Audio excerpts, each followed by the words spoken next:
Sepatutnya orang fakir lebih kita menghormati berbanding orang kaya. Sekarang zaman sudah terbalik. Orang kaya Masya Allah cium tangan, hormat. Tapi kalau orang fakir buat bodoh saja. Padahal kemuliaan tu lebih kepada orang fakir. Tolong jangan tunduk kepada orang kaya kerana kekayaannya, jangan.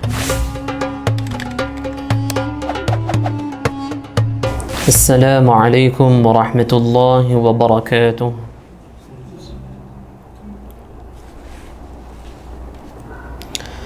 أعوذ بالله من الشيطان الرجيم بسم الله الرحمن الرحيم نحمده ونصلي على رسوله الكريم أما بعد الحمد لله syukur pada Allah Subhanahu wa taala kerana dengan limpahan dan juga kurniaan dan juga beserta dengan kasih sayang dan rahmat daripada Allah Subhanahu wa taala, Allah Subhanahu wa taala memilih kita untuk berada di dalam amal salih atau berada di dalam taman syurga. Moga-moga amal yang sebegini sentiasa diistiqamahkan oleh Allah Subhanahu wa taala. Amin ya rabbal alamin. Ulama mengatakan sekiranya Allah Subhanahu wa taala inginkan seorang itu dimasukkan ke dalam syurga, berada di dalam syurga di akhirat kelak, maka di dunia akan digerakkan oleh Allah Ta'ala dengan amalan-amalan yang boleh memasukkan dia ke dalam syurga. Kalaulah seorang hamba yang Allah Ta'ala inginkan hamba tersebut berada di syurga di akhirat kelak, maka di dunia terlebih awal Allah Ta'ala akan bimbing dia dengan amalan-amalan kebaikan, yang mana dengan amalan kebaikan tersebut boleh menghantarkan dia dengan rahmat Allah berada di dalam syurga. Nabi SAW bersabda, orang yang keluar menuntut ilmu dilakukan perjalanan, sebenarnya dilakukan perjalanan nak ke syurga Allah Subhanahu wa taala. Maka moga-moga nanti muzakarah yang kita muzakarah, nanti ilmu yang kita peroleh atau diberikan kefahaman oleh Allah Ta'ala, moga-moga kefahaman ilmu tersebut diberi kekuatan oleh Allah Ta'ala untuk amal. Kerana orang yang memperoleh ilmu kemudian tak amal dengan ilmu tersebut, maka akan membinasakan kehidupan akhirat nanti. Begitu juga nanti kalau sekiranya tak diampun oleh Allah, dia berada dalam neraka. Moga-moga Allah Ta'ala mengampuni kita dan Allah Ta'ala sentiasa bimbing kita untuk kita amal dengan ilmu yang kita faham. Amin ya rabbal alamin. Alhamdulillah, masih lagi kita muzakarah pembahasan mengenai ataupun kitab, iaitu 40 hadis tasawuf. InsyaAllah siapa nak order kitab nanti bolehlah lepas ni, InsyaAllah boleh. InsyaAllah kena order nanti, InsyaAllah. Pada edisi siri yang pertama, Alhamdulillah, telah pun kita bahas mengenai kelebihan ahlu suffah yang disebut oleh Nabi SAW ketika mana baginda melihat mereka dan baginda memberikan kabar gembira kepada ahlu suffah. Maka musannif rahimahullah, pengarang kitab, mengatakan ahlu suffah ini adalah ciri-ciri kepada ahli tasawuf. Kalau kita lihat ahlu suffah tu, saya dah sebut dah itu hari, sebenarnya ahlu suffah tu banyak, 70 orang lebih kurang 70 orang. Apa boleh kita ambil kesimpulan daripada kisah Sayyidina Abu Hurairah Ad-Dawsi radhiyallahu anhu, dan kesimpulan sahabat ahlu suffah yang lain adalah mereka telah memutuskan kehidupan dunia berserta dengan masyghul, sentiasa menyibukkan diri dengan ibadah.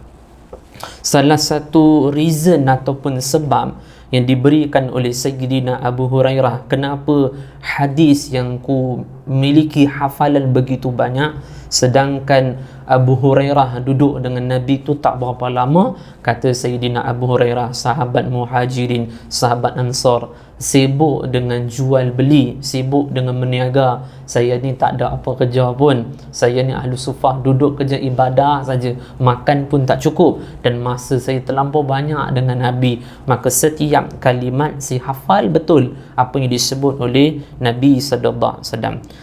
Hadis yang sebelum ini boleh kita ambil manfaat adalah Sayyidina Ali radhiyallahu anhu mengatakan, sekiranya kamu memiliki kelebihan, kelebihan tu jangan sebut di hadapan orang yang tak ada kelebihan tu. Faham? Kita ada satu kelebihan, kelebihan tu jangan cakap di hadapan yang mana orang tu dia tak ada kelebihan tu. Kenapa saya sebut macam tu? Hadis tu menunjukkan lebih kurang macam tu. Sebab Nabi SAW tengok mereka, baginda tak sebut mengenai kekayaan, Nabi tak sebut mengenai banyak infak, Nabi tak sebut pahala banyak infak tau.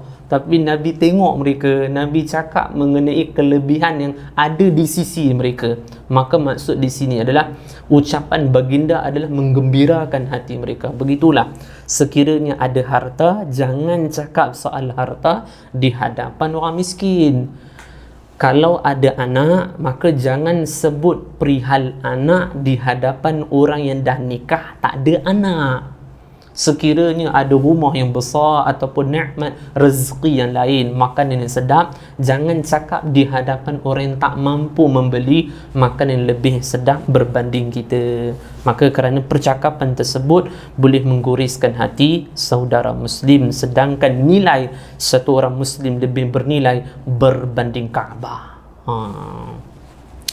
Nah, sambung pada hadis yang seterusnya, iaitu hadis yang kedua. Kalau ada masa sempat, kita masuk pada hadis yang ketiga juga, nanti kita sambung insya-Allah. Nah, hadis yang kedua pula membicarakan mengenai kelebihan orang miskin ataupun kelebihan orang fakir dan juga beserta sifat-sifat mereka.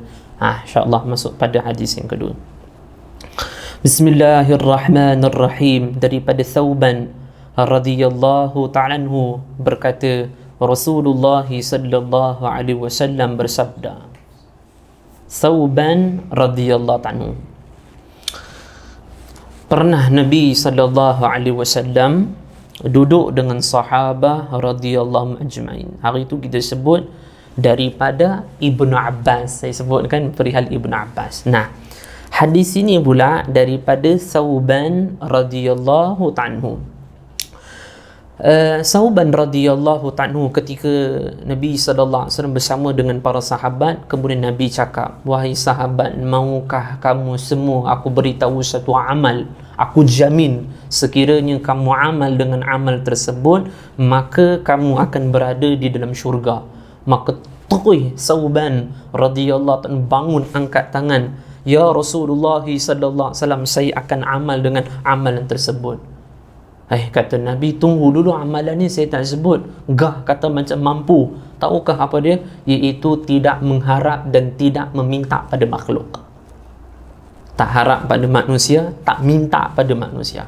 Akan saya sebutkan nanti betapa hinanya satu orang pi minta dekat satu orang lain. Betapa buruknya, betapa aibnya dia. Sampai dalam kitab Rawdatul Uqala karangan Al-Imam Ibn Hibban sebut, biar kita makan pasiang lah walaupun tak ada apa pun, tapi jangan mengaibkan diri, pergi minta ke orang itu tak bagus.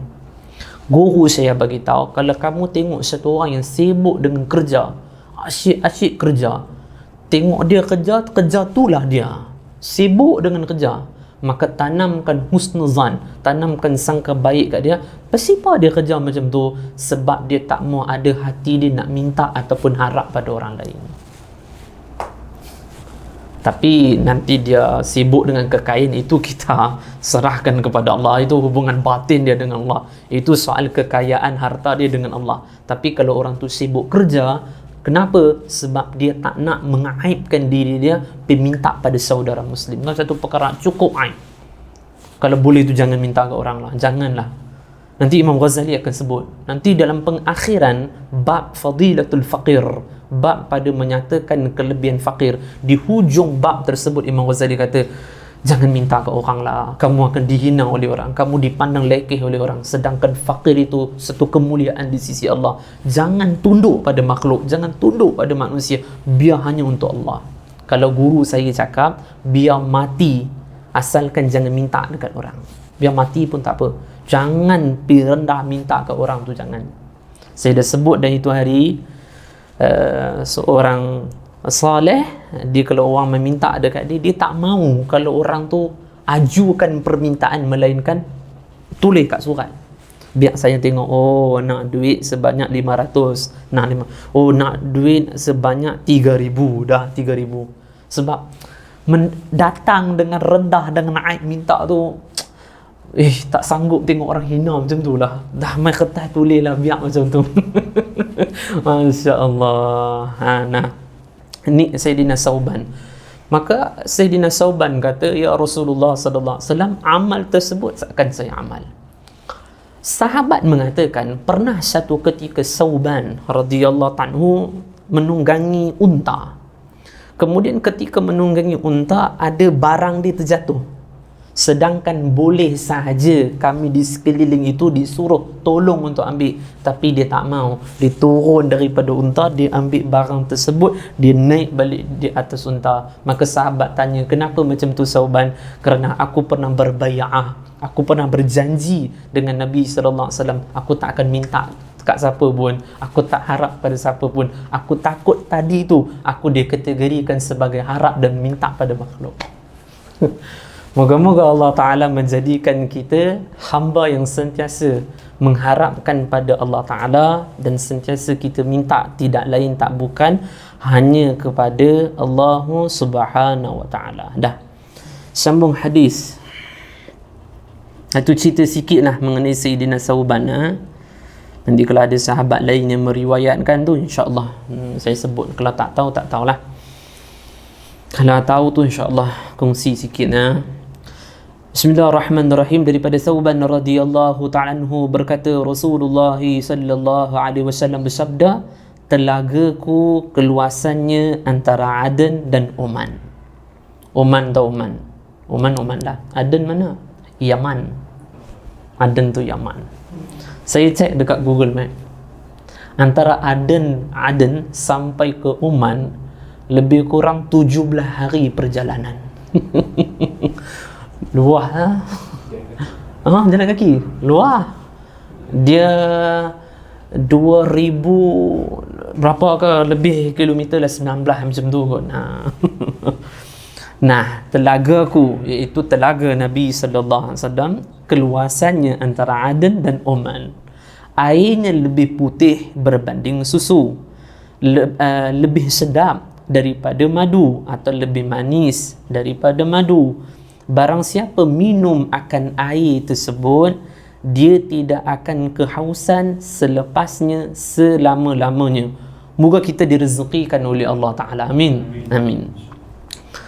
Orang yang pertama, hadis ni faham betul bukan kata selain orang ni tak ada, bukan. Orang yang pertama maksud ni. Bukan kata selain ini tak ada, bukan. Orang yang pertama. Orang yang pertama sampai ke telaga tersebut atau telaga Nabi sallallahu alaihi wasallam tersebut adalah orang-orang miskin atau orang-orang fakir dalam kalangan muhajirin. Kami, iaitu sahabah radhiyallahu ajma'in, bertanya, siapakah mereka ya Rasulullah sallallahu alaihi wasallam? Beliau sallallahu alaihi wasallam menjawab, orang yang kotor pakaiannya, rambut yang tidak terurus, tidak dibukakan pada mereka pintu-pintu yang terkunci. Mereka tidak mengawini wanita yang gemar kesenangan, yang suka harta tu. Tak mau kat dia orang, tak mau. Sebab mereka macam tu, mana mau, tak nak. Mereka memberikan apa yang ada pada mereka dan mereka tidak diberikan apa yang menjadi milik mereka. Dan akan datang kaum-kaum yang mereka berkata, aku adalah fulan bin fulan, dan pasti aku akan berkata, sesungguhnya kamu adalah pengganti selepasku. Ini cukuplah satu dalil yang menunjukkan fadilatul faqir ataupun kelebihan ke atas orang fakir. Berdekatan dengan hadis ini, kalau hadis ini menyebutkan orang yang terlebih awal akan datang di telagaku adalah golongan fakir ataupun khusus golongan orang miskin. Pada hadis yang lain yang selalu disebut, Nabi sallallahu alaihi wasallam bersabda, beruntunglah, bahagialah wahai orang fakir, kerana setelah aku masuki syurga, maka kamulah terlebih awal bersama denganku. Setelah 500 tahun barulah orang-orang fakir akan menyusul kita. Pada hadis yang lain disebutkan nanti orang kaya tu, dia tengok Masya Allah 500 tahun panjangnya perjalanan kami ni, maka dia akan senyap-senyap, dia akan beratur bersama dengan orang fakir. Dia nak cepat.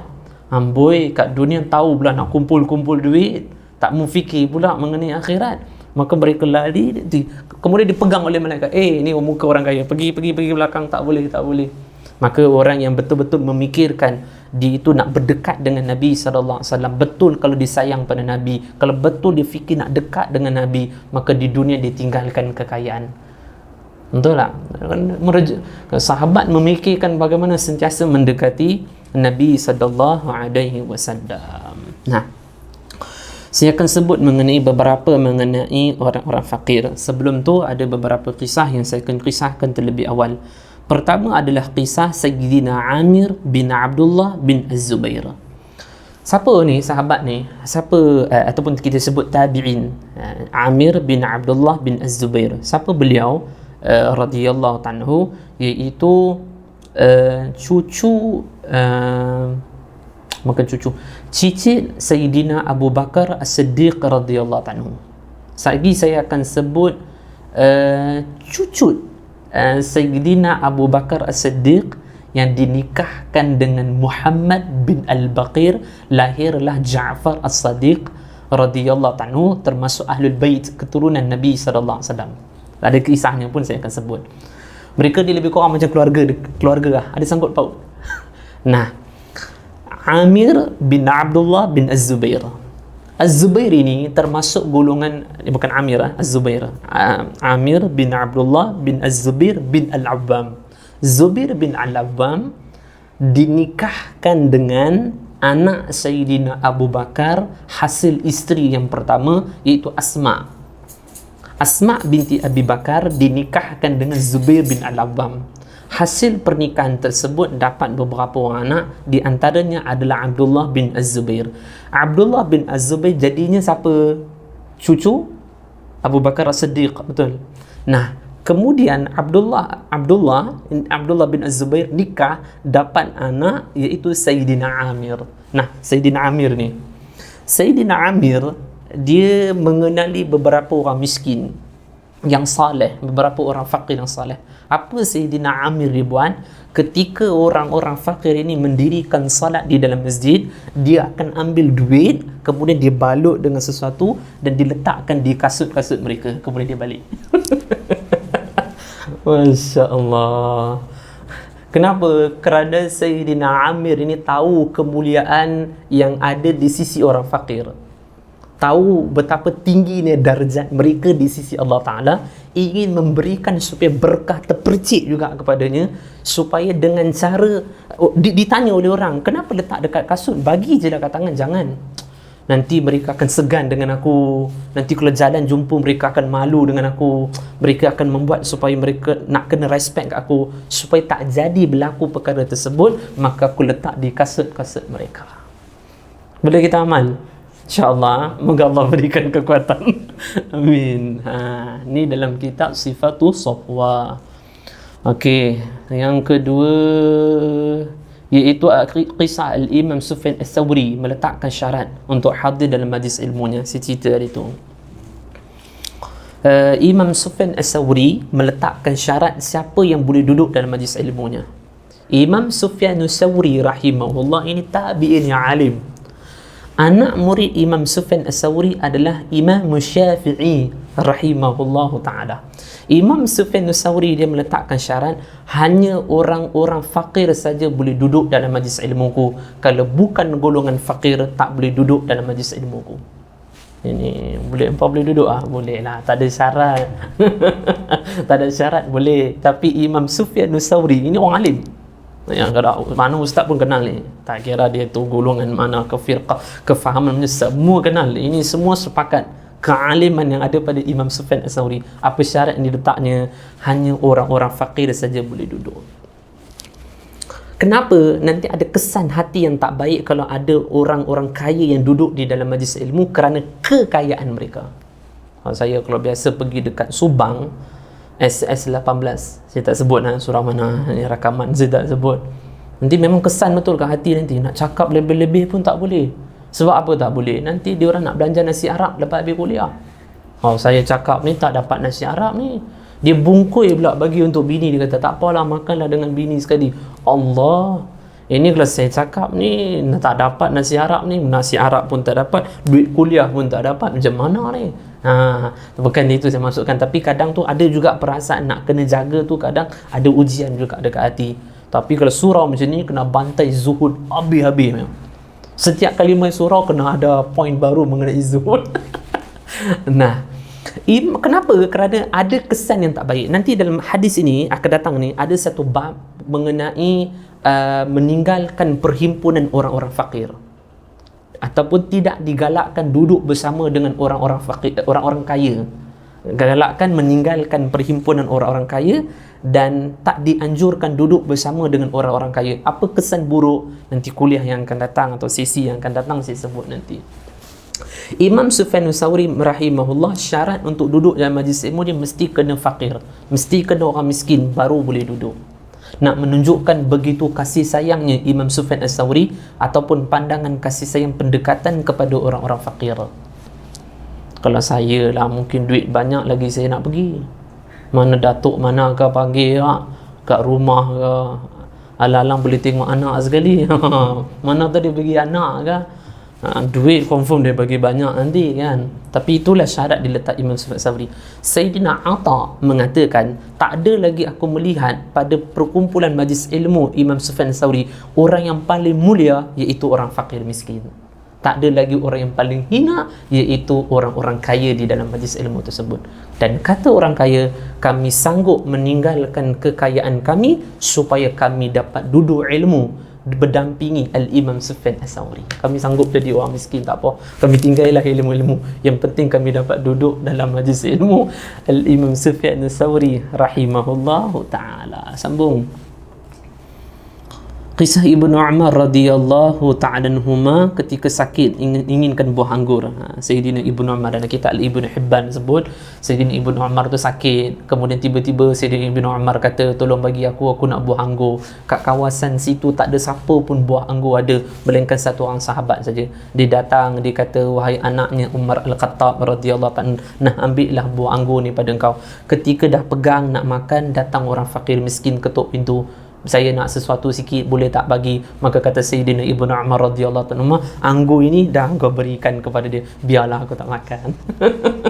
Masya-Allah, moga Allah Taala percikkan juga sifat ini kepada kita. Amin.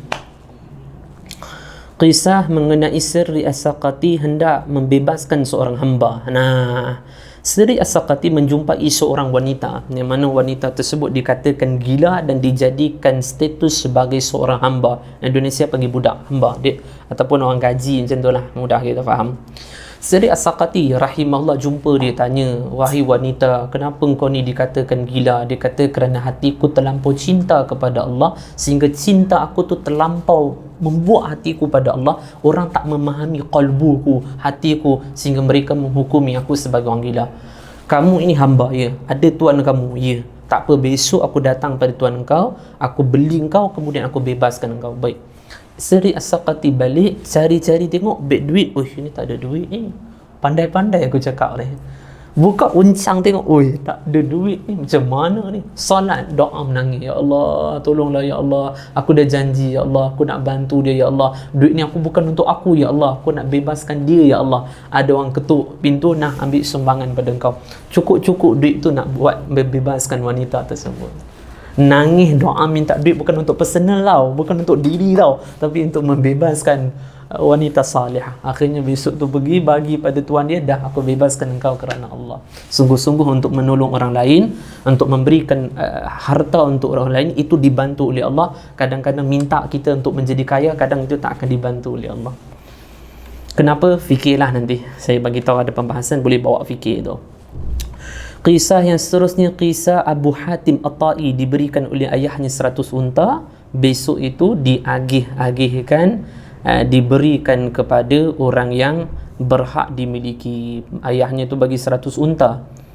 Imam Syafi'i menceritakan mengenai Abu Hatim At-Tai, diberikan oleh ayahnya 100 unta. Besok 100 unta diagih-agihkan kepada orang lain, sehingga datang malam 1 unta apa pun tak ada dekat dia. Kisah yang terakhir sebelum kita masuk pembahasan adalah mengenai kisah Ja'far bin Muhammad. Ini saya sebut tadi tu. Nabi SAW memiliki puteri, iaitu Sayyidah Fatimah. Sayyidah Fatimah radhiyallahu anha dinikahkan dengan Sayyidina Ali. Sayyidina Ali radhiyallahu anhu nikah, dapatlah Sayyidina Hasan Husain. Sayyidina Husain dinikah, kemudian hasil pernikahan tersebut lahirlah Ali Zainul Abidin. Ali Zainul Abidin nikah, kemudian dapatlah Muhammad Al-Baqir. Kemudian Muhammad Al-Baqir nikah, kemudian dapatlah Ja'far As-Sadiq. Nanti Ja'far As-Sadiq nak lahirkan anak Musa. Kira Ja'far As-Sadiq bin Muhammad Al-Baqir bin Ali Zainul Abidin bin Husain bin Ali. Betul? Silsilah dia macam tu. Nah, Ja'far As-Sadiq tu, kalau ada orang meminta kepadanya tu, dia akan berikan kepada kesemua, sehingga sedikit pun tak disisa untuk berikan kepada keluarganya. Kita kalau semua bagi orang dekat bini tak tinggal kau, marah bini nanti, Masya Allah, merajuk dia nanti. Sila hari bulan lari, tak mau duduk dengan kita nanti. Masya Allah. Moga Allah Ta'ala jadikan keluarga kita seperti keluarga keturunan Nabi SAW dan seperti kehidupan Nabi SAW. Dah. Kita bahas mengenai pembahasan mengenai orang fakir. Imam Ghazali sebut dalam kitab Ihya Ulumuddin, perlu kita ingat bahawasanya kita pandang orang tu fakir, orang tu miskin, sebenarnya diri kita pun fakir juga, diri kita pun miskin juga. Orang itu fakir harta, satu orang tu dia fikir miskin soal harta, tapi sebenarnya kita fakir, kita miskin kerana kita tak ada apa, kerana semuanya hak milik Allah. Cuma dia itu fakir segi harta, dan dia juga fakir segi hamba, dan juga kita pun fakir segi hamba. Secara hakikatnya kesemua hamba Allah Ta'ala adalah hamba yang fakir. Sebab tu orang kubur Al-Faqir Muhammad Haslam contoh macam tu. Kenapa Al-Faqir? Nak menunjukkan supaya tawaduk tu. Al-Faqir tu, saya tu tak ada apa, macam tu. Kenapa? Baik dia tu orang kaya, baik tu orang dia miskin, dia semua perlu kepada Allah. Seperti mana orang fakir ataupun orang miskin yang perlu kepada harta, sebenarnya semua hamba perlukan kepada Allah. Maka ia juga dikatakan sebagai seorang hamba yang fakir. Maka sentiasa letakkan dalam hati, saya adalah abdun fakir, saya adalah hamba yang fakir, yang perlu kepada Allah Subhanahu Wa Taala. Yang kedua pula, adab sopan orang fakir pada kefakirannya. Sekiranya orang fakir miskin tak menjaga adab ini, maka batallah pahala yang begitu besar yang Allah berikan kepadanya. Sia-sia kefakirannya. Padahal orang fakir itu pahala cukup besar, pahala yang cukup banyak, tapi sekiranya tak dijaga kefakiran tersebut, adabnya, maka akan digugurkan seluruh pahala-pahala tersebut. Maka menjadi orang yang sia-sia. Padahal orang fakir itu boleh ambil kesempatan menjadi orang yang dekat dengan Allah Ta'ala. Sehingga Imam Ghazali mengatakan, orang fakir yang baik dengan orang kaya yang baik, mana lebih mulia? Tetaplah orang fakir yang baik itu lebih mulia. Nah, orang fakir yang baik dengan orang kaya yang baik, maksudnya orang fakir yang jaga adab yang kita akan sebut, dan orang kaya yang memberikan infak, yang memberikan sedekah. Tetaplah orang fakir yang menjaga adab ini, pahalanya tetap lebih besar lagi. Allah. Nah, adab orang fakir pula terbahagi kepada dua.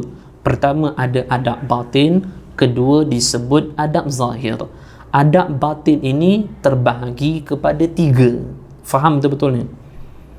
Ilmu ni ilmu orang tak suka, orang lari. Ini fakir mana orang nak dengar? Gila lah. Orang aku susah-susah nak jadi lawan dengan kawan tu, dia cerita ajak fakir pula. Tak mahu aku. Fakir sebenarnya orang yang dalam hadis qudsi Allah Ta'ala berfirman, masih subur lagi dunia ini. Kalau dah aku nak hancurkan dunia, kenapa aku suburkan dunia? Masih ada orang-orang fakir yang redha kerana kefakiran mereka. Kerana mereka, aku masih utuhkan dunia lagi, aku stabilkan dunia ini. Kan berkat mereka tu orang-orang fakir. Nah, mereka menjadi pasak di dunia, tapi sekiranya tak menjaga adab, maka mereka bukanlah sebagai pasak, sebenarnya mereka juga mendapat laknat Allah Ta'ala. Orang fakir yang tak menjaga adab kefakiran lebih hina berbanding orang kaya yang dalam keadaan memberikan infak. Sambung, saya sebut adab tadi terbahagi pada berapa? Adab tadi terbahagi pada 2. Adab batin, adab zahir. Adab batin terbahagi pada 3. Nah, dia ada adab zahir, adab batin. Betul lah, adab batin tu terbahagi pada 3. Pertama, redha dan tidak benci keadaannya difakirkan oleh Allah Ta'ala. Dia suka, dia redha, walaupun kadang-kala dibenci, tapi benci dia tu seperti sakitnya dia dibekam. Ini bukan saya sebut, Imam Ghazali sebut, bukan saya sebut. Nampak macam sempoi Ustaz buat tamsil macam ni. Bukan. InsyaAllah kalam yang saya sebut tu bukan dari saya, insyaAllah. Semua tu daripada ulama, daripada saya tolong bagi tahu saja. Nah, Imam Ghazali kata, kalau kamu pernah bekam? Oh, tak pernah? Samalah. Pernah? Tak pernah? Tak pernah juga. Nanti moga direzekikan oleh Allah, amin. Atlet pun bekam juga. Orang kafir, padahal orang kafir tu, betul kan? Nah, bekam, tak tahulah, setahu saya bekam tu ada beberapa cara. Di antaranya dia macam pen, ada pin kat situ, macam tu, letak kap dia tu, dia tarik, dia tarik, nanti kita boleh timbul macam tu, keluar darah. Ataupun ada yang pakai macam blade, pisau blade tu, ada juga, mana-manalah. Nah, ketika kita dibekam, sakit tak bekam? Sakit. Adakah kita memarahi orang yang membekam kita? Woi, gila, sakit lah? Tak. Kita memandang sakit itu sakit, tapi kita tetap redha. Sebab apa? Di situ ada kesihatan. Berarti kita tak memarahi orang yang membekam tersebut, dan tetap kita redha kerana ia ada kesihatan badan untuk saya. Begitulah fakir yang diberikan oleh Allah Ta'ala kepada seseorang. Dia pandang fakir itu kadang-kala menyusahkan dia, tetap dia redha kerana yang memberikan fakir itu ada Allah untuk kebaikan pada dirinya. Maka pada redha tersebut tidak ada bantahan. Dia tak pandang aduh, tak, dia tak akan sedih. Bahkan dia redha dengan keadaannya sebagai orang fakir. Tamsil dia tu macam tadi itulah, macam orang bekam. Maka Allah Ta'ala memberikan seorang itu fakir, maka yang dia marah itu bukan Allah, dia benci itu bukan Allah, tapi dia benci itu kadang-kadang kerana fakir yang ada pada dirinya. Dan dia yakini yang dia tak suka fakir itu, di sebaliknya ada kesihatan seperti dipandang oleh orang bekam. Di sebalik fakir itu ada kasih sayang Allah Ta'ala kepadanya. Orang macam ni nak supaya dikekalkan keredaan di dalam hati, sentiasa tadah kitab ataupun belajar kitab mengenai kelebihan orang fakir, nanti dia kuat hati dia. Nombor 2, hadis menyebutkan sekiranya seorang yang fakir dia tak redha dengan kefakirannya, maka pahala fakir tak akan diperoleh olehnya. Rugilah fakir dimiliki oleh seorang kemudian dia tak redha. Nah, kemudian nombor 2 pula, adab batin. Pertama redha, pertama redha. Kalau tak redha, sayang, rugi, pahala yang besar Allah Ta'ala tak bagi kepadanya. Asalnya awal-awal bersama dengan Nabi SAW. Kalau tak ada redha nanti macam mana? Dalam hadis Qudsi, Allah Azza wa Jal, Allah Ta'ala berfirman, ya abdi, wahai hambaku, sekiranya aku berikan takdir aku kepada kamu dan kamu tak redha, aku tegaskan 2, tolong cari Tuhan selain daripada aku. Kedua, tolong cari kehidupan selain daripada dunia. Mana kita nak cari Tuhan selain Allah? Mana kita nak cari kehidupan selain dunia? Pergi Pluto ke? Marikh? Mana kita nak pergi? Pertama, redha, adab batin. Kalau Allah fakirkan kita, maka adab batin perlu jaga. Yang pertama adalah redha. Kedua adalah iaitu dia dalam keadaan bersyukur Allah Ta'ala fakirkan dia. Dia sentiasa syukur, Alhamdulillah, Alhamdulillah. Dia seronok, dia suka jadi fakir. Nombor 2 adalah syukur ataupun bergembira dia dalam keadaan fakir. Kenapa dia syukur ataupun kenapa dia gembira dia dalam keadaan fakir? Disebabkan 3. Nombor 2, pertama redha, nombor 2 syukur. Kenapa dia syukur? Kerana 3 perkara. Kenapa dia gembira Allah fakirkan dia? Disebabkan dia memandang 3 perkara ini. Pertama, ia tahu bahawa bahayanya memiliki harta yang banyak. Dia tahu kalau harta yang banyak ni memudahkan dia ini terjerumus pada fitnah harta, memudahkan dia itu sibuk dengan menumpukkan harta sehingga tak ada masa hubungan dengan Allah. Dia faham bahayanya harta tersebut di akhirat, nanti lambat masuk dalam neraka, menyebabkan, memungkinkan dan memudah dia dalam neraka. Allah ilhamkan saya. Sayyidina Wahab bin Munabbih dalam kitab Az-Zuhud karangan Al-Imam Ahmad bin Hanbal, apa kata Sayyidina Wahab bin Munabbih? Memasukkan unta ke dalam lubang jarum itu lebih mudah berbanding orang kaya nak masuk dalam syurga. Itu satu perkara yang mustahil, satu perkara yang susah. Allah beri ilham kat saya ni. Dia faham kalimat ini, dia faham sehingga dia difakirkan oleh Allah. Alhamdulillah, seronok dia kan, dia tahu. Dia tahu bahayanya memiliki harta yang banyak. Nombor dua adalah sekiranya Allah fakirkan dia dan dia gembira. Nombor dua adalah disebabkan memudahkan hatinya tawakal dan yakin kepada Allah. Orang fakir kan, hari ini ada makan, besok belum tentu ada. Ini mengajarkan hati dia tawakal kepada Allah, yakin akan rezeki Allah Subhanahu Wa Taala. Yang ketiga adalah dengan cara tak suka berharap pada pemberian orang atau sesuatu yang ada pada tangan orang lain. Dia gembira. Kenapa dia gembira? Supaya hati dia tak ada keinginan sesuatu yang ada pada orang. Oh, dia kereta dia besar, aku pun nak kereta besar. Itu tak ada kepada dia. Sekarang dia menjinakkan hati dia melihat harta itu macam seperti ular.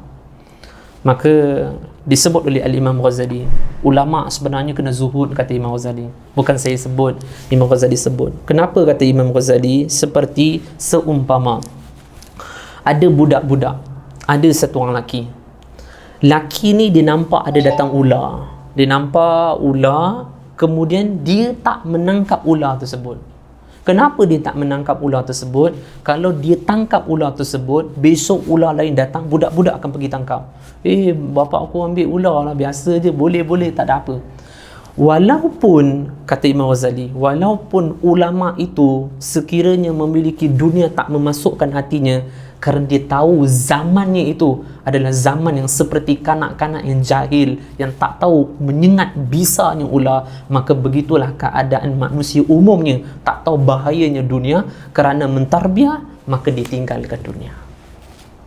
Dia boleh je ambil, dia sudah ada ilmu zuhud, dia sudah ada ilmu harta yang banyak, ilmu mengenai kecelaan dunia, kemewahan, dia boleh saja ambil. Dia tahu digunakan cara macam mana, tapi dia takut nanti orang akan katakan dunia boleh. Tengok ulama ni pun okey je. Padahal Imam Ghazali meninggal hampir 1000 tahun yang lepas tau. Imam Ghazali tahu dah akhir tu apa akan jadi nanti. Maka Imam Ghazali kata, jadilah kamu seperti lelaki tersebut yang tak memberanikan diri, tak menghebatkan diri kamu mampu mengambil ular, takut kerana anak-anak kecil pun akan ambil ular tersebut juga. Mampu untuk mengambil dunia kerana takut pengaruh orang awam terhadap dunia itu lebih dekat, maka tak memberanikan diri. Sebenarnya orang fakir tu dia kena syukur kerana Allah Ta'ala jauhkan dia daripada harta, ataupun erti kata lain di akhirat, Allah Ta'ala jauhkan dia daripada kesusahan akhirat. Adab batin yang ketiga adalah dia kena ada akhlak yang baik. Jangan tengok orang kaya ni mau neraka dekat, ni rumah besar ni semua habis kiamat mah habis ni semua kubur sempit. Jangan, jaga akhlak, jangan hina orang. Boleh jadi dia tu lebih baik daripada kamu nanti kan. Jangan hina, jaga akhlak, jangan sombong. Besar hadapan kamu orang fakir, dia orang fakir, jangan sombong, sama-sama fakir. Jangan dengki mendengki. Kenapa orang bagi sumbangan kat dia, kenapa orang tak bagi sumbangan kat aku? Itu tak perlu ada. Yang ketiga, jaga akhlak. Yang keempat, taat kepada perintah Allah Subhanahu Taala. Jaga salat, murah rezeki nanti. Yang kelima adalah tidak mengadukan kefakiran kepada orang lain. Jangan ambil simpati orang lain. Ja'far As-Sadiq, yang saya sebut tadi, Ja'far As-Sadiq, satu hari jalan, orang bagi tu amboi baju hebat, nampak mahal baju kan. Biasa orang kalau ulama kita tengok pakai 2 lapis jubah biasa kan. Maka Ja'far As-Sadiq kata, sini orang dah pergi dah, sini tangan kamu, sini. Dia pegang, kasarnya baju, maksudnya murahnya baju dalam. Ya, aku tak nak tunjuk kefakiran aku, nanti orang bagi sumbangan duit dekat aku. Maka aku ada satu pakaian yang mahal, aku menutupi kefakiranku supaya orang tak menderma kepada aku. Sama juga Sayyidina Husain buat. Sayyidina Husain, selalu saya suka cerita Sayyidina Husain jalan, orang tegur, tengok Sayyidina Ali pun pakaian murah, Sayyidah Fatimah baju tampal-tampal, anak bukan main baju mahal. Maka kata Sayyidina Ali, kalau aku pakai pakaian murah, orang nak bagi bantuan, memudahkan hatiku harap pada orang. Bila aku kenakan pakaian yang mahal, orang cakap lain, tengok sombong baju mahal. Dan mereka tak cakap soal harta, memudahkan hatiku, tak mengharap sesuatu yang ada pada tangan mereka. Aku menutup aku menutup badanku dengan pakaian yang mahal kerana aku menutup hatiku supaya tidak ada jentikan hati yang ingin sesuatu yang ada pada tangan manusia. Jangan ambil simpati, tunjuk orang pula diri tu fakir, nak sumbangan, jangan. Tutuplah semampu boleh kefakiran kamu, biarlah itu antara rahsia kamu dengan Allah Subhanahu Wa Taala. Dah habis dah. Kemudian adab zahir pula. Tadi adab batin terbahagi kepada 5. Pertama redha, kemudian yang kedua adalah iaitu suka ataupun syukur dengan Allah, kondisikan dia sebagai orang yang fakir. Yang ketiga, akhlak yang baik. Yang keempat, mentaati perintah Allah. Yang kelima adalah tidak mengadukan kefakirannya kepada orang lain. 3-4 hari saya belek bab fakir. Bab fakir ni ada lebih kurang 36 helai ada. Cukup 4 hari habis. Pagi, petang, malam belek. Makan pun tak, belek je. Tapi seronok. Masya Allah, seronok. Nah, sambung. Tu tadi adab batin tau. Ni sambung adab zahir. Adab zahir dia adalah, yang pertama adalah menutupi kefakiran diri. Maksudnya segi pakaian tadi lebih kurang sama juga macam atas tadi. Yang kedua adalah tidak merendahkan diri kepada orang kaya kerana kekayaannya. Faham betul-betul? Si ulang balik nombor 2 ni. Tidak merendah faham nombor 2 ni tidak merendahkan diri kepada orang kaya kerana kekayaannya. Apa contoh dia? Saya bagi contoh ni. Dia orang fakir. Orang fakir lalu biasa je. Dia orang fakir, orang kaya lalu bangun Tuan Haji, Datuk Tuan Haji, Masya Allah, salam, hormat. Jangan macam tu. Ali Zainul Abidin, saya sebut dari tu, anak Sayyidina Husain. Ali Zainul Abidin kalau jumpa orang fakir, salam, cium tangan, peluk, minta doa, macam tu sepatutnya. Sepatutnya orang fakir lebih kita menghormati berbanding orang kaya. Sekarang zaman sudah terbalik. Orang kaya, Masya Allah, cium tangan, hormat. Tapi kalau orang fakir buat bodoh saja, padahal kemuliaan tu lebih kepada orang fakir. Tolong jaga adab. Kalau Allah kondisikan kita orang fakir, tolong jangan tunduk kepada orang kaya kerana kekayaannya, jangan. Kerana dia akan rasa kekayaan tu lebih besar bagi dia nanti. Jangan perkara tersebut. Padahal kedudukan kita tu, kita nakmati kerana itu adalah lebih mulia, iaitu kedudukan fakir. Jangan sekalipun tunduk pada orang kaya, jangan. Abang Bagi, jangan. Dia tu YB ke, dia ketua kawasan ke, itu jangan, sikit pun jangan. Nanti dia rasa dia perlu kepada kita, dan di situ seolah-olah kata Imam Ghazali bagi contoh. Kalau kamu tu hamba, ada tuan kamu. Kalau kamu minta kepada tuan lain, kalau tuan kamu tahu marah tak agak-agak? Kau ajar, kau tu adalah hamba aku, kau minta kat dia, mesti dia cakap aku ni tak bagi pada engkau kan? Dia akan marah. Kamu minta kepada orang kaya, Allah akan marah kepada kamu. Mana kamu letakkan yang maha kaya, iaitu Allah Subhanahu Wa Taala. Orang tu kalau betul-betul ma'rifatullah, betul-betul hati kenal pada Allah, dia akan nampak manusia semua fakir. Dia akan nampak yang maha kaya satu saja, siapa? Allah. Minta pada Allah, tunduk pada Allah. Saya sebut hari tu kan, anjing dia jaga hubungan baik dengan tuan dia. Apa tuan dia bagi? Bagi rumah kecil, taman, dibersihkan. Kita jaga hubungan dengan Allah. Siapa Allah? Yang maha kaya. Takkanlah Allah Ta'ala tak jaga kita. Takkanlah Allah aibkan kita sampai kita nak minta ke orang. Tak ada. Melainkan kalau dia nak berlebihan, itu ya. Melainkan dia nak berlebihan, itu dia akan tunduk pada orang. Allah, mau aku nak duit lebih lah, biar makan lebih sikit. Ambillah kehinaan, minta lah dekat orang. Tapi kalau dia nak cukup-cukup sahaja, maka dia tahu saya itu Allah Subhanahu Wa Taala. Sehingga Imam Ghazali kata, sebenarnya kamu menikmati dunia seperti mana kamu menikmati air. Kita mengambil air, perlu banyak ke air? Tak. Kita lalu, kita tengok laut, air lah, ambil timba. Tak ada gelojoh kepada air. Kau bernafsu dengan air lah? Maksud saya bernafsu dengan air, maksud saya tu macam, air lah, tak ada kan. Begitulah kamu pandang harta. Boleh macam tu? Boleh lah, apa tu? Macam tu lah kamu pandang harta. Maksudnya kalau tengok harta orang tu biasa je, macam aku tengok laut je, biasa. Macam aku tengok air jamban ada, air masak ada, air pipe ada, biasa. Tapi kalau orang masih melihat harta, itu kurang makrifah. Bukan kita kata tak ada, bukan. Dia kenal Allah tapi kurang. Kalau betul kenal Allah, bagi dia emas dengan air sama saja. Maka ambillah harta ala kadar seperti mana air ala kadar yang kamu ambil. Macam tu lah. Allah. Pertama, menutupi kefakiran, macam tadi juga, macam batin. Adab zahir yang kedua adalah tidak merendahkan diri kepada orang kaya kerana kekayaannya.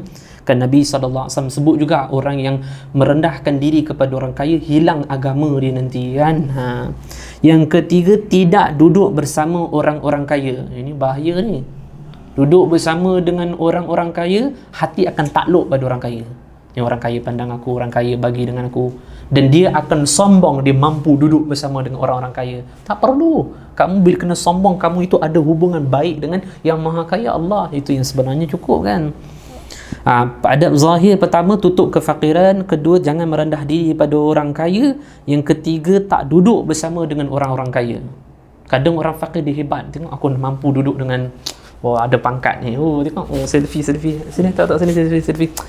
Tengoklah sini apa tu. Alah, sana pun tak apalah. Yang penting orang nak saksilah, nampaklah aku tu duduk bersebelahan dengan dia. Bangga pula. Ya Allah. Kalau orang kenal Allah tu tinggi, hebat macam mana. Allah tu yang maha kaya. Kalau dia kenal Allah dan dia dekat, dia cukup bangga dia tu dengan Allah. Jangan duduk dengan orang-orang kaya. Syekh Hatim Al-Asam, saya sebut di Pelma pun saya sebut. Syekh Hatim Al-Asam pergi ziarah orang alim. Ini Imam Ghazali sebut dalam bab ilmu. Saya ada kitab khusus terjemahan bab mengenai ilmu. Imam Ghazali sebut khusus mengenai ilmu. Ada terjemahan Lirboyo Indonesia. Imam Ghazali sebut dalam bab ilmu mengenai orang alim. Syekh Hatim Al-Asam dia pergi nak ziarah satu orang ulama. Dia kata, ni Syekh Hatim tanya, ni rumah siapa ni? Orang alim yang kita nak ziarah. Ini rumah orang alim. Astaghfirullah. Okey, baik. Tayyib. Assalamualaikum. Masuk. Kemudian ini pinggan, mangkuk, meja, kerusi, amboi. Ini rumah siapa sebenarnya? Rumah orang alim. Alim. Astaghfirullah. Hatim Al-Asam, ulama hebat. Kemudian duduk simpuh di hadapan orang alim. Syekh Hatim Al-Asam kata, ulama tanya, kau ni siapa? Saya orang Ajam. Maksudnya non-Arab. Saya orang biasa saja. Kalau dulu sebut Arab kalau, hebat lah. Dulu lah, sekarang sama ya. Dulu kalau sebut Arab, hebat. Hatim Al-Asam saja kata, saya ni non-Arab, saya orang biasa. Orang Ajam biasa. Kau datang nak apa? Saya nak belajar wuduk, boleh tak wuduk dengan kamu? Padahal ini lebih alim daripada nak ziarah ni. Apa kamu nak belajar? Wuduk. Teruk nanti, astagfirullah. Semayang sebelum ni macam mana? Itulah teruk kan saya ni. Syekh, tolong belajar, saya nak belajar gali ilmu wuduk. Baik, wuduk ni pertama adalah sunnahnya Bismillahirrahmanirrahim. Kemudian basuh sunat, ajar. Dan 3 kali kesemuanya. Baik, okey. Praktik depan saya nak tengok. Saya tunjuk. Ya, tunjuk cepat. Okey. Bismillahirrahmanirrahim. Wuduk. Syekh Hatim Al-Asam saja basuh tangan 4 kali. Astagfirullah, mubazzir. Apa 4 kali? Tak boleh Tak boleh lah 3. 3 kali. Baik. Lepas sambil wuduk, apa kata Syekh Hatim Al-Asam? Aku berlebih-lebihan urusan wuduk, kamu beristighfar. Kamu berlebih-lebihan urusan dunia, mana istighfar kamu? Dia ajar balik. Saya ini wuduk berlebih, kamu kata ini makruh. Ini hukum apa ni? Makruh ke haram? Masya Allah. Jangan. Nanti kesan dekat hati kita tu lebih tertarik, bahaya. Dia satu je. Kalau kita ni hati terpaut dengan harta, dia akan tarik kita dengan harta. Hati kalau kita tertarik dengan akhirat, dia akan tarik kepada akhirat. Hati tu tak boleh disibukkan dengan dua, dia salah satu. Harta, jawatan. Kalau akhirat, dah akhirat. Dia tak boleh bercampur tu, tak boleh. Salah satu je. So, hati kita tu ada pilihan. Nak ambil kekayaan dunia ataupun nak berdekat dengan Allah atau lebih menginginkan akhirat.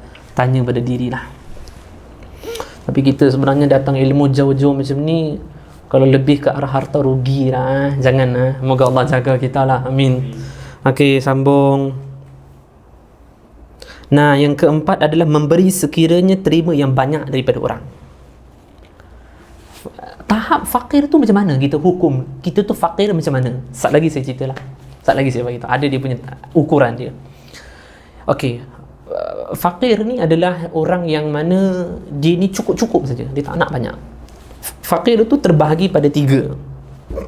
Hari ni dia ada, hari besok dia tak ada. Itu fakir atau miskin.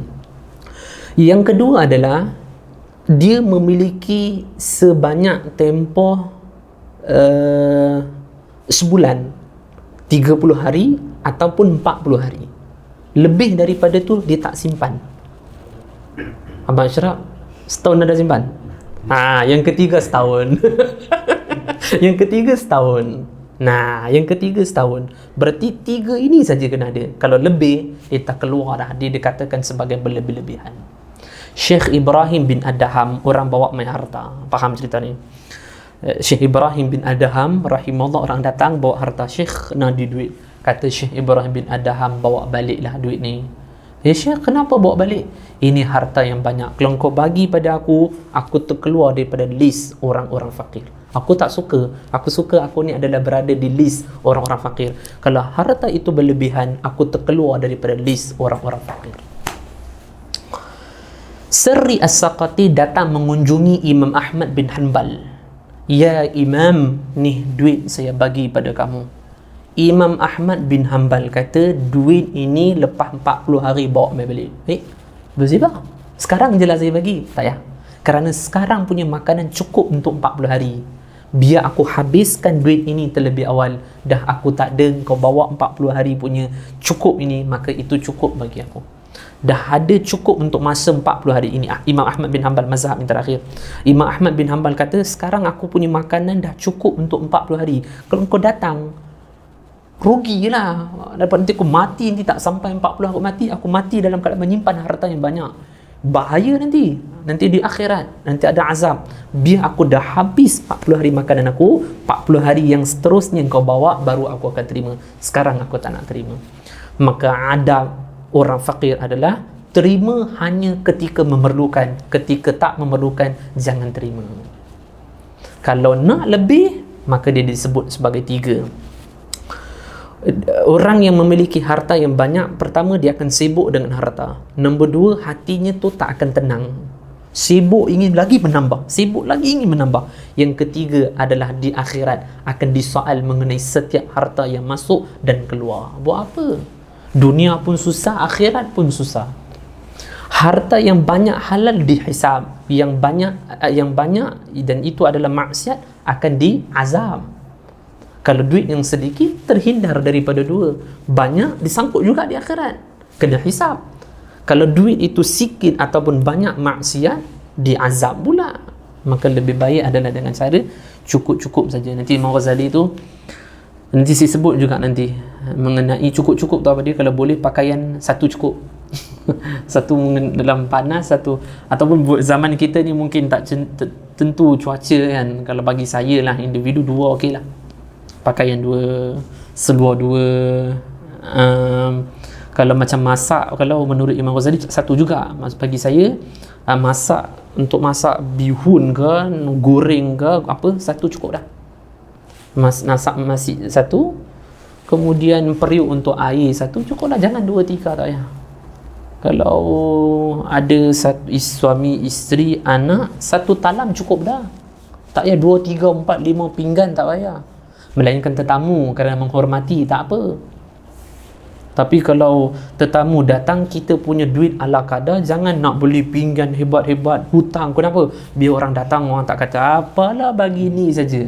Tengok nak pandangan orang punya pasal, tengok sama hutang-hutang buat apa macam tu. Biar cukup-cukup, kerana lebih segi urusan itu pun sangkut di akhirat juga. Maka kalau orang betul-betul fikir kehidupan akhirat, dia tak mau berlebih-lebihan. Kadang orang tu fikir yang sempit kan. Dia nak urusan dunia dia tu dipandang oleh orang. Dah, sambung yang seterusnya. Kemudian yang ketiga pula. Kemudian yang ketiga pula, yang seterusnya. Pertama saya sebut, kita semua adalah hamba yang fakir. Kita perlu kepada Allah. Kita tak ada apa, semua pemberian daripada Allah. Kita hajat kepada Allah. Nombor dua adalah adab fakir miskin terbahagi kepada dua. Pertama adalah adab batin dan juga adab zahir. Yang seterusnya adalah yang ketiga. Cepat masa jalan. Adab sopan orang fakir pada menerima pemberian orang. Macam mana adab dia? Ini saya fikir nak bagi habis 2 hadis, tak boleh lah, 1 tak sampai. Kalau boleh sikit lah, sebab hadis satu lagi tu sikit, saya tak ambil banyak, saya cerita je nanti. Nah, yang ketiga pula, yang seterusnya lah, ataupun boleh macam tu. Adab sopan orang fakir pada menerima pemberian orang. Orang nak bagi kat dia kan, macam mana adab dia tu sehingga tidak membatalkan pahala. Pertama adalah lihat keadaan harta tu. Harta tu harta haram tak? Dia ni biasa jual ganja contoh. Ataupun jual apa macam tu lah, sejenis dengan dia lah, apa macam tu. Dia jual, kemudian dia datang dekat kita, diberikan sumbangan duit. Sedangkan kita fakir, boleh terima, boleh tak boleh terima, jangan terima. Tapi kadang orang fakir yang tak wara', dia kata tak apalah, mana tahu ni duit lain ke apa ke, tak apalah, ambil lah. Tapi kalau yang wara', dia tak akan terima duit tersebut, kerana dia tahu sumber tersebut adalah lebih berpihak kepada haram, maka menerima fatwa daripada hati. Maka kalau hati kata lebih cenderung kepada perkara tersebut, maka dia lebih menghindari. Nanti saya sebut satu cerita Siri As-Saqati dengan Bishr Al-Hafi. Kita punya abang kita dah dengar lah cerita tu, seronok. Saya cukup suka cerita tu. Saya suka cerita tu, saya cerita. Tengok harta tu dulu. Kita fakir, kalau orang bagi, kalau tengok harta tu dulu, ini haram ke bukan, dia ni biasa jual apa kan. Kalau dia jual benda pelik-pelik, maka jangan. Kalau dia orang yang biasa, dia datang, maka kita terima. Yang kedua, lihat pada keadaan pemberi tersebut. Kalau pemberi tu datang dengan rakaman, datang dengan pengikut, jangan terima kerana dia nak dilihat oleh orang lain. Maka pemberian orang supaya dilihat oleh orang lain, jangan diterima. Sana, sangkut. Wallahu a'lam. Macam mana tu? Imam Ghazali kata, lihat orang pemberi tu, dia ada riak tak? Dia bagi tu supaya dilihat oleh orang tak? Kalau dilihat oleh orang, jangan terima pemberian dia. Tapi kerana kita fakir punya orang, terliak duit orang, alah tak apa, ikhlas, tak apa. Macam mana tu? Kata Imam Ghazali, tengok lenggokkan dia tu. Yang seterusnya adalah tengok lenggokkan. Dia bagi tu untuk merendah-rendahkan kita tak? Mai sini. Siapa nak duit? Mai. Ni, mai. Salam. Ambil. Siapa nak? Tak payah terima. Aku bulak. Tanam dalam hati aku, tak aku bulak sikit pun duit hang. Macam tu. Jangan rendahkan dia. Biar tak apa, Allah yang memberikan rezeki. Orang lain Allah akan hantar. Mungkin tidur bangun bawah bantai ada ke? Mana tahu. Kan? Kisah hadis Anbar. Sahabat Allah berikan ikan. Tak disangka-sangka kan. Ikan tu punya besar sampai berapa lama. Ada lagi isi dia. Sampai sahabat pun berisi sikit. Masya Allah. Apakah Tuhan mereka adalah Allah, Tuhan kita juga Allah. Maka tengok, kalau lenggokkan dia tu macam seolah-olah nak ungkit-ungkit, kata dia bagi, jangan terima daripada dia. Yang ketiga, keadaan ketika mengambil. Sekiranya hati kita tu ada rasa cenderung mengambilnya kerana menunduk kepadanya, maka jangan ambil. Lihatlah sebelum nak ambil tu dan ketika mengambil tersebut, bagaimana keadaan hati kita dan keadaan bagaimana kita ni fakir ke tak. Orang bagi sumbangan, orang rasa aku ini fakir, aku ni betul fakir tak? Orang bagi zakat, aku ini betul ke golongan asnaf yang boleh terima zakat? Fikir balik. Orang datang, kamu alim, saya bagi duit, betul ke kamu alim? Ketika malam hari bukan khalik ramai, kamu tu jaga tak kealiman kamu atau kamu maksiat? Kalau ketika kamu bersendirian, kamu maksiat, sedangkan dia memberikan kamu atas dasar kamu orang alim, orang yang beramal, kembali berikan dia duit balik. Dan kamu kata, saya tak perlu kepada duit kamu. Jangan ceritalah, saya ni orang maksiat. Jangan cerita, dah berikan pada orang lain atau kembalikan kepada dia. Tak boleh terima orang memberikan sesuatu sekiranya secara senyap-senyap kita tak ada. Contohnya orang berikan kerana kita ahli ilmu, sedangkan ketika bersendirian kita bukan ahli ilmu, kita jadi jembelang dengan orang. Oh, janganlah, duit tu jangan kita terima. Maka kita tengok keadaan kita dia berhak tak terima duit tersebut. Nah, keadaan harta kita sebut tadi mengenai keadaan harta terbahagi pada 3 tu kan. Keadaan harta, pastikan keadaan harta tu bersih. Nombor 2 adalah lihat keadaan si pemberi. Nah, saya sebut tadi kan, keadaan si pemberi kita tengok lenggokkan dia. Kita tengok dia ni orang yang merendah-rendahkan kita ke macam mana ke. Nah, di sini ada beberapa kisah, iaitu kisah Bishr Al-Hafi. Bishr Al-Hafi kata, saya suka minta duit kepada Sirri As-Saqati radhiyallahu anhu. Saya sebut cerita dia tu kat kedai. Bishr Al-Hafi kata, aku suka minta duit kepada Sirri As-Saqati kerana dia adalah orang yang paling gembira kalau orang meminta kepadanya. Macam tu kalau jumpa jenis minta tak apa. Minta tak apa. Orang macam tu tak apa. Weh, bagi duit boleh? Apa dia? Minta apa? Duit. Alhamdulillah. Minta duit. Masya Allah. Terima kasih datang untuk minta duit. Nah. Orang macam ni minta tak apa. Imam Ghazali tak bagi minta. Kenapa tak bagi minta? Ada jenis puak macam ni. Dia bagi tu, nanti sebut nama saya dekat orang. Nanti dia bagi duit, lepas tu, oh, aku bagi duit dengan kau, kau tengok aku buat bodoh. Nah, biasa sifat orang macam tu. Kalau Imam Ghazali kata, kalau jenis macam Sirri As-Saqati, kamu kenal orang macam tu, tak apa. Kamu minta kat dia pun tak apa, kerana itu tak mengaibkan diri kamu. Kamu tak datang dengan hina, tak apa. Yang menjadi hukum haram meminta di antaranya adalah kita tu jadi hina dekat orang, itu jadi haram. Tapi kalau kita ada kawan ke jiran kita macam Sirri As-Saqati, tak apa. Yang jenis sonok, kalau minta tu jadi, weh, minta, Allahu Akbar, terima kasih dah. Dan Sirri Bishr Al-Hafi kata, aku membantu kegembiraan dia, iaitu aku membantu pemberian dia kepada aku. Tak apa lah. Jadi minta duit sikit, minta duit, Masya Allah, duduk minum. Tak apalah, tak ada duit, jangan cakap macam tu lah. Tak ada apa, cakap lah saya ingin sesuatu. Tak apa, datang, Allah seronok kamu datang minta duit. Ada orang macam tu. So, tapi kita jadi orang macam tu. InsyaAllah, moga Allah bantu kita, amin. Masyarakat. Okey. Keadaan pemberi, kisah yang seterusnya, orang Khurasan datang menemui Al-Imam Junaid Al-Baghdadi.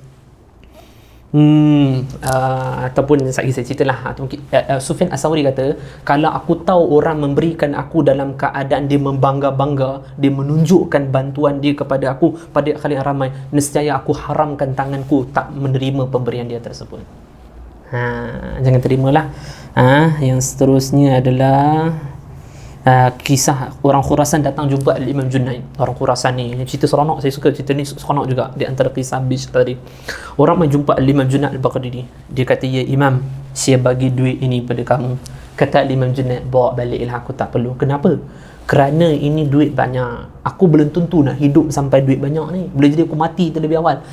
Tak, ya Imam, saya bagi duit banyak, suruh kamu beli makanan yang mewah-mewah. Betul, macam tu aku terima. Kenapa? Dia ada orang macam ni. Aku bagi sumbangan kat dia, dia beli motor sebiji pula. Haram tu. Nampak? Habis kamu nak bagi duit untuk apa? So makan apa? Nasi dengan telur ya? Nasi telur kicap saja. Wajam tu.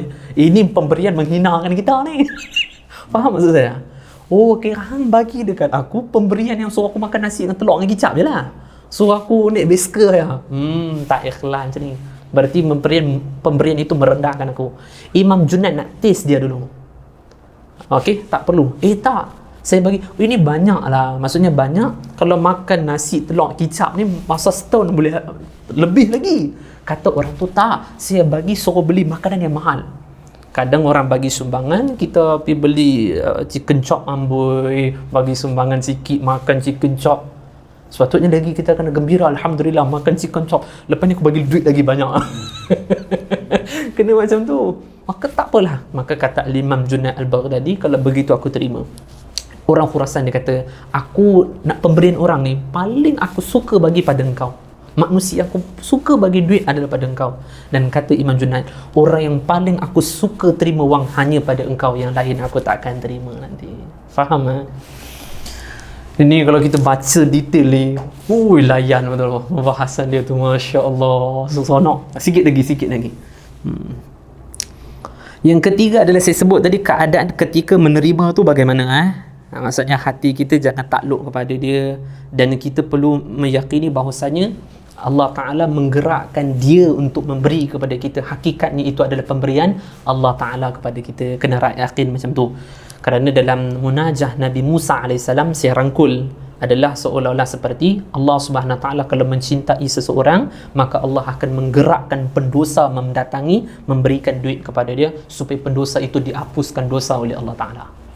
Faham? Orang bagi duit kat kita, bagi duit. Sebab apa Allah gerakkan dia? Kerana dia banyak dosa. Dengan harta tersebut yang diberi, Allah gugurkan dosa-dosa dia. Pasal tu, jangan kita pula tunduk, kamu ni Allah bagi tangan sejak lahir sampai sekarang tak syukur. Orang bagi duit 5 minit saja, kita dah Masya Allah, hebatnya dia ni, dia bagi duit hebatnya, tak boleh lupa lah. Allah bagi tangan tau, daripada kamu lahir sampai sekarang, mana takjub hati kamu pada Allah? Kenapa lebih pada manusia? Dah sambung, dah habis dah.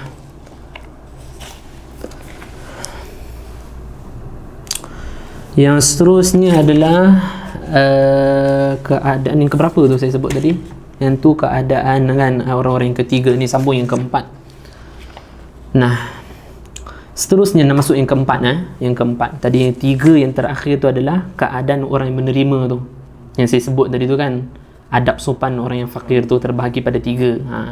Last kali tu adab sopan orang fakir pada menerima pemberian terbahagi pada tiga pula. Tu tiga tadi tu, sekarang sambung empat.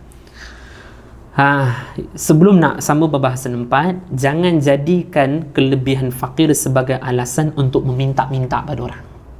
Saya fakir, sini duit. Saya orang fakir. Kamu ni susah nanti akhirat tau, kamu banyak duit. Nak tak kamu selamat di akhirat? Nak, bagi duit lah kat saya. Jangan macam tu. Dan orang yang kaya pula jangan ambil alasan orang fakir-fakir meminta nanti di akhirat akan diazab. Kamu jangan banyak minta, jangan. Orang yang kaya mengambil hadis kelebihan memberi, orang yang fakir mengambil hadis iaitu ancaman banyak meminta-minta sekiranya tak memerlukan diri. Nah, pengharaman meminta tanpa darurah dan hadap sopan orang fakir yang sangat memerlukan perlu pada permintaan orang lain, perlu kepada orang lain minta. Apa adab sopan dia? Nah, yang keempat ni, pertama adalah meminta itu hukum asalnya haram, tak boleh. Minta tu tak boleh. Diperbolehkan sekiranya memiliki hajat ataupun keperluan, boleh. Yang penting yang mana akan saya bahaskan tadi, perlu kepada apa tu sehingga kita boleh minta. Kalau tak, perkara tersebut adalah haram. Kenapa dihukum sebagai haram? Kerana tiga. Pertama adalah seolah-olah kita mengadu kepada makhluk dan membelakangi Allah Subhanahu Wa Taala. Yang kedua adalah kita meminta adalah dengan cara kita tu merendahkan diri pada orang, dan kita meminta tu dalam keadaan kita itu rasa hina kepada orang, bukan kepada Allah, kan? Yang ketiga, biasanya meminta itu akan menimbulkan perasaan rasa sakit hati kepada orang yang kita minta. Macam ni maksud dia. Imam Ghazali sebut, pertama kita minta kepada makhluk, tak minta pada Allah. Yang kedua adalah menjadi kita tu hina kepada makhluk. Yang ketiga adalah menyakitkan hati orang yang nak memberi. Saya sebut dari tu. Contoh, kita pergi dekat dia, nak duit. Dia ni sebelah dia ada orang tau, ramai orang. Dia akan terfikir, kalau aku tak bagi nanti orang cakap aku kedekut tidur masin. Nanti kalau aku bagi pula, duit aku tak cukup, macam mana ni? Sekali kalau aku tak bagi, orang kata, woi kaya tak bagi duit lah. Aduh, macam mana ni? Dia ni satu lah. Nah. Bagi duit. Lepas bagi duit, tengok, aduh, aku bagi 50. Aku kenapa aku tak bagi RM5? Nampak? Kerana menggelisah dan menyakitkan hati orang, itu sudah haram. Sampai-sampai kata Imam Ghazali, kalau kamu terima pemberian orang macam ni, kamu bagi baliklah, jangan terima.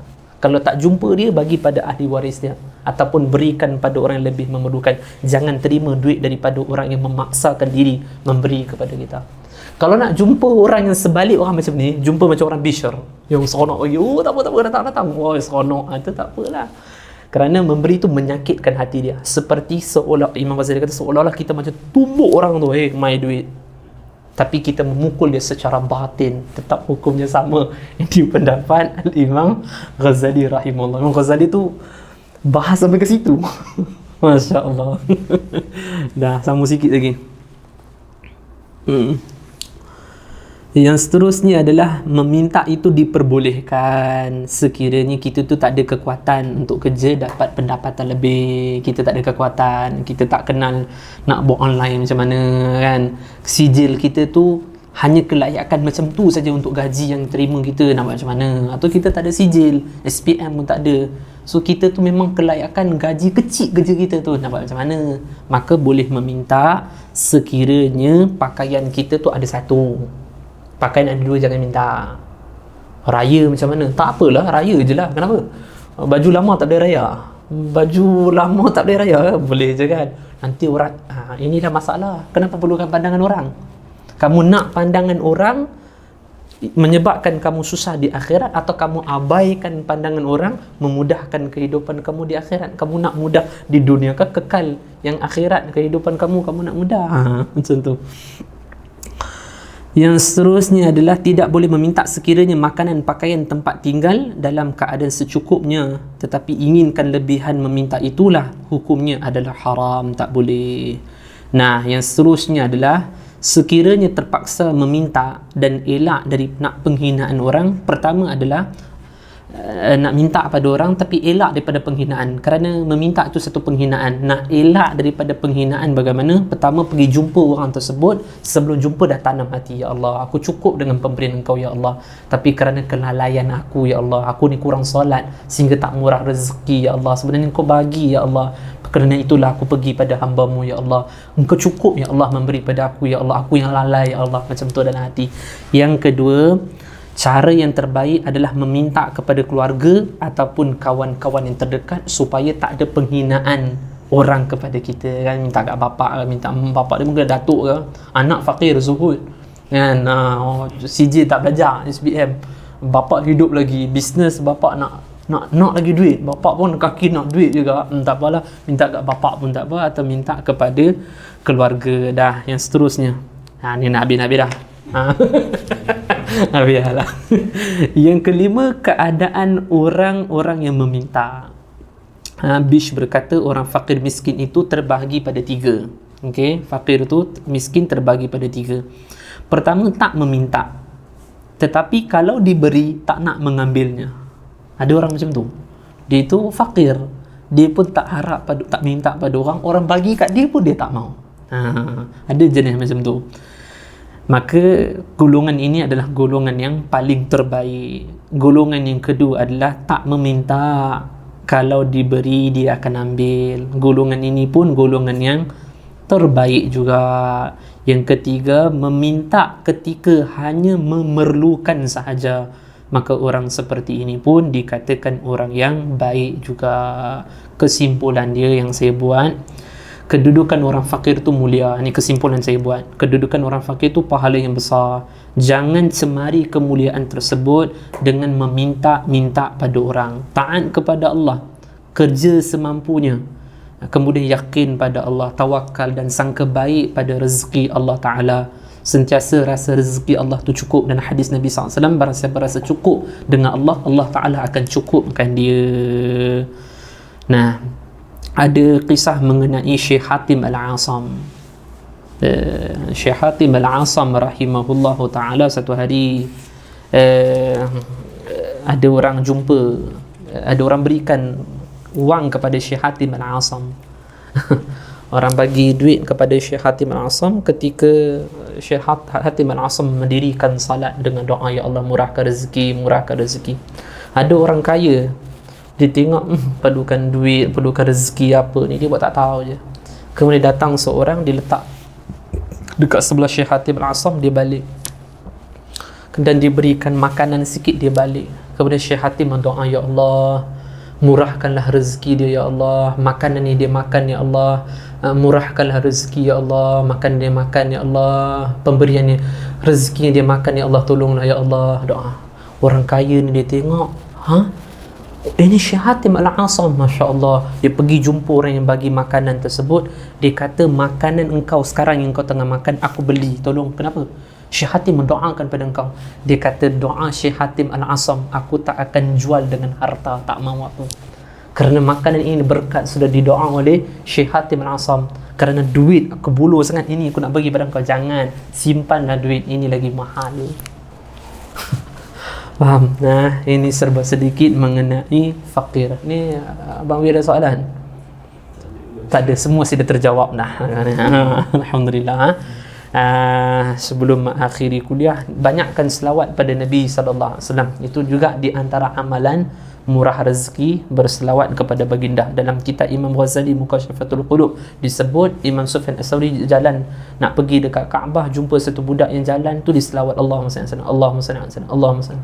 Kenapa engkau selawat wahai budak? Pernah satu ketika berlaku, iaitu ayahku meninggal, wajah dia tu hitam, terkejut aku, nangis dan aku tertidur di sampingnya. Dia dah mati, wajah dia gelap. Apa maksiat dia buat aku tak tahu. Datang seorang lelaki yang bercahaya, membersihkan wajahnya, dan cahaya tu lebih berbanding sebelum wajah ayah aku dalam keadaan gelap, lebih berseri. Dan aku tanya siapa, maka dia mengatakan, saya Nabi sallallahu alaihi wasallam.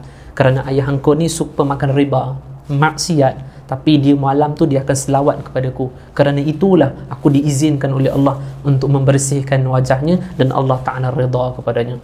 Budak ni dibangun, dia tengok, Masya Allah, wajah ayahku ni dah dalam keadaan bersih. Sejak itulah aku sentiasa selawat kepada Nabi SAW. Moga-moga muzakarah yang kita muzakarah, Allah Ta'ala beri kekuatan untuk kita amalkan.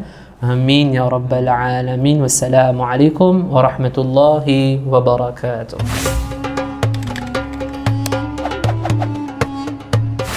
Kenapa Wahabi tak mahu mengaku Wahabi? Sebab nama ini sudah kotor dengan pembunuhan yang mereka lakukan. Ulama Islam bangkit 200 tahun, sekian ratusan buku ditulis tentang kesesatan aliran ini. Nama Salafi pula jajah seluruh dunia Islam hari ini dengan gelaran Salafiyah.